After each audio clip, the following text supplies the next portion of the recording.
cold open. Need a cold open.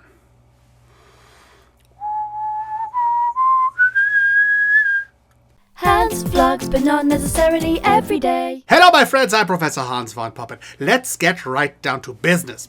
The whole world seems to be having a nerd conniption fit over Warner Brothers' casting of Ben Affleck as the next Batman. You know, just a couple of weeks ago, everybody was all excited over who was going to be the next Doctor Who. People wanted Benedict Cumberbatch or Simon Pegg or Helen Mirren or something. But then when they announced Peter Capaldi, the nerd world pretty much said, okay, probably fine. They realized that BBC usually does a pretty good job of picking Doctor Who's, and no matter how different he is from the last guy, he'll be charming and awesome enough to win us all over soon enough. But with Ben Affleck, people are really losing their minds. Honestly, my first reaction when I read about it yesterday in Daily Variety was, you're kidding, right? Well, why is that? I wonder. Well, because he seems like kind of a goofball. You know, I can't even access in my mind the specific role that makes me feel that way. But my general impression of Ben Affleck as an actor is less than intense. And Batman is supposed to be intense, I guess. But really, how many Oscars has this guy got to win before we start taking him seriously? He's not still the guy who was in Mallrats. He's a serious dude in his 40s now, you know. And really, we nerds should lighten up about this stuff. We have a terrible record of predicting who is going to be good in superhero movies, you know? Remember Michael Keaton, the first Batman? He was a comedian. He was Beetlejuice, for God's sake. People thought, no, Tim Burton, what are you doing? But he was great. He was one of the best.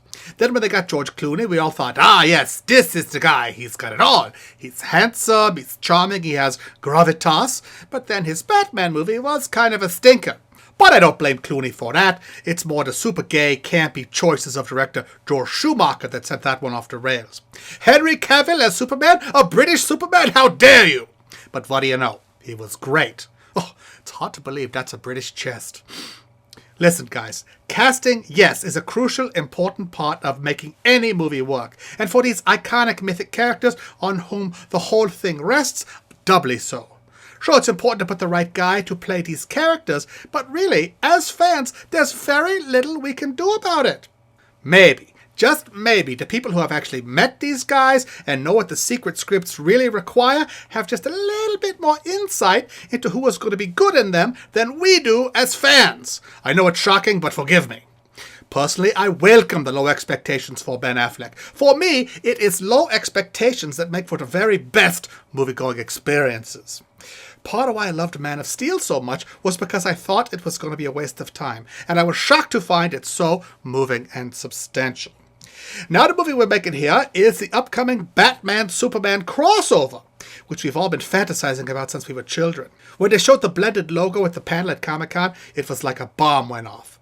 People are really pretty excited about getting Batman and Superman together in the same movie. And after the Avengers was such a smash, I don't think we'll have to wait too long to have all the superheroes together for the Super Friends. Boy, my expectations are low for that one. Anyway, look, I think we're all just a little sensitive about things we love getting screwed up. I'm talking to you, Star Wars.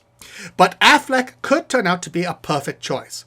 Personally, I'm a little tired of the bitter, fatigued Christian Bale Batman. And his stupid Batman monster voice, it never did anything for me.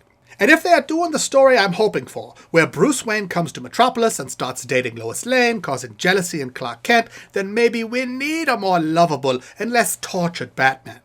By the way, if you want to see that movie right now, just get the brilliant animated feature World's Finest from about 15 years ago. Anyway, I wish the best of luck to Mr. Affleck. No matter what you do, a lot of people are going to hate it. But that's pretty much true of everything these days, so you're probably pretty used to it already.